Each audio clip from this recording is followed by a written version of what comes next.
Aláròyé máa wí o. Mọ̀lẹ́bí Ọlátúnjí tó kú sátìmọ́lé ọlọ́pàá nílọrin pariwo ẹ gbé èsì àyẹ̀wò ikú ọmọ wa síta o. Lẹ́yìn oṣù kan àti ọjọ́ mẹ́rin tí Ọlátúnjí Jimoh ẹni ọdún 45 kú sí àtìmọ́lé àwọn ọlọ́pàá nílùú Ìlọrin ìpínlẹ̀ Kwara, àwọn ẹbí àti olùgbé agbègbè Balógun Fúlàní nílùú náà ti ń béèrè pé kí iléeṣẹ́ ọlọ́pàá gbé èsì àyẹ̀wò ikú olóògbé náà tí wọ́n ṣe síta ní kíákíá. Nígbà tó ń bá àwọn oníròyìn sọ̀rọ̀ nílùú Ìlọrin lọ́jọ́ Ẹtì Friday ọjọ́ 24 oṣù kínní ọdún 2025 yìí ní àwọn tó ń pè fún ìdájọ́ òdodo lórí ikú Ọlátúnjí Jimoh, ọ̀gbẹ́ni Owólabí Olúmúyìwá Táyọ̀ tún rawọ́ ẹ̀bẹ̀ sí iléeṣẹ́ ọlọ́pàá Nàìjíríà láti gbé àwọn tó lọ́wọ́ nínú ikú olóògbé náà lé ilé ẹjọ́ ní wàràǹṣeṣà.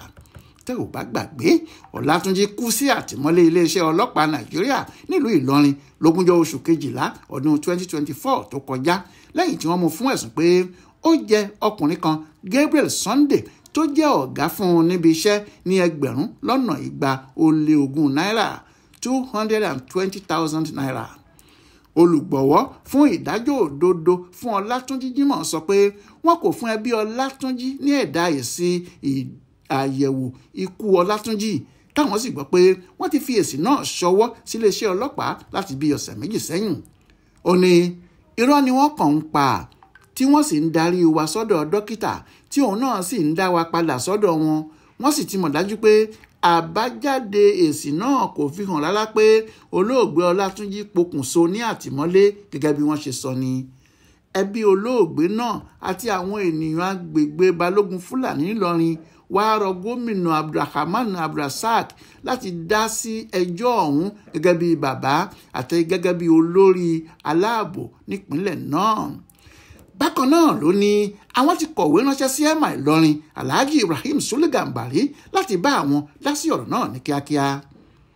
Ó ní à ń pelé ìgbìmọ̀ aṣòfin orílẹ̀-èdè Nàìjíríà láti ṣe ìrànlọ́wọ́ nípa ìwádìí tó péye lórí ọ̀rọ̀ tó ń gba omijé lójú ẹni tó sì tún sọ ọ̀pọ̀ ènìyàn sínú làásìgbò yìí.